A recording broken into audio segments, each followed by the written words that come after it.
Purbachal new town প্রকল্পে সরকারি plot বেআইনিভাবে নিজেদের নামে করে নেয়ার অভিযোগে আওয়ামী লীগের সভাপতি ও সাবেক প্রধানমন্ত্রী শেখ হাসিনা এবং মেয়ে সাইমা ওয়াজেদ পুতুল সহ ১৬ জনের বিরুদ্ধে মামলা করেছে দুর্নীতি দমন কমিশন দুদক।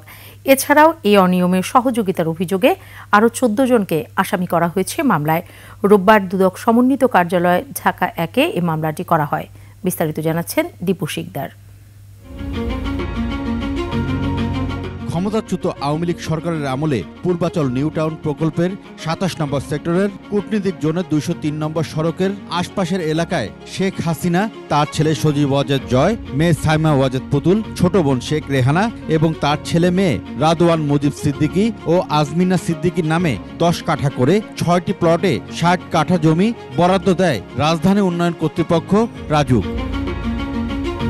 ২০২২ সালের আগস্ট থেকে অক্টোবরের মধ্যে বরাদ্দপত্র দেয়া হয়। ওই বছরেই রেজিস্ট্রি সম্পন্ন হয়।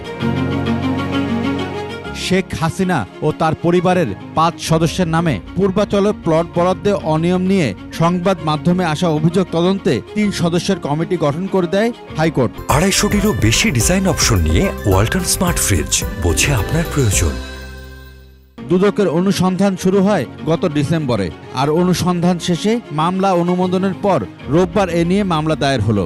এজাহারে পুতুল ১ নম্বর আসামি আর শেখ হাসিনাকে ২ নম্বর আসামি করা হয়েছে। তবে শেখ হাসিনা পরিবারের অন্য ৪ সদস্যকে আসামি করা হয়নি এই মামলায়। পরস্পর যোগসাজশে পূর্বাচল আবাসন প্রকল্পের অভিযোগ সংশ্লিষ্ট জনাব সাইমা ওয়াজেদ প্লটের বাস্তব দখল সহ রেজিস্ট্রেশন মূলে প্লট গ্রহণ করার অপরাধে মামলা রুজু করা হয়েছে। শেখ হাসিনা সাবেক প্রধানমন্ত্রী সহ জাতীয় গৃহায়ণ কর্তৃপক্ষ এবং রাজুকের সংশ্লিষ্ট কর্মকর্তা সহ মোট ১৬ জনের বিরুদ্ধে আলোচ্য মামলাটি রুজু করা হয়েছে।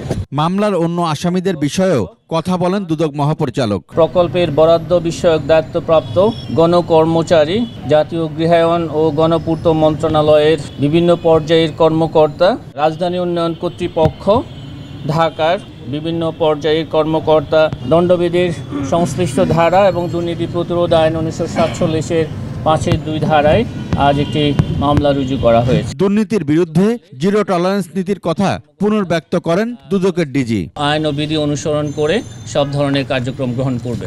দীপু শিকদার, ২১ টেলিভিশন, ঢাকা।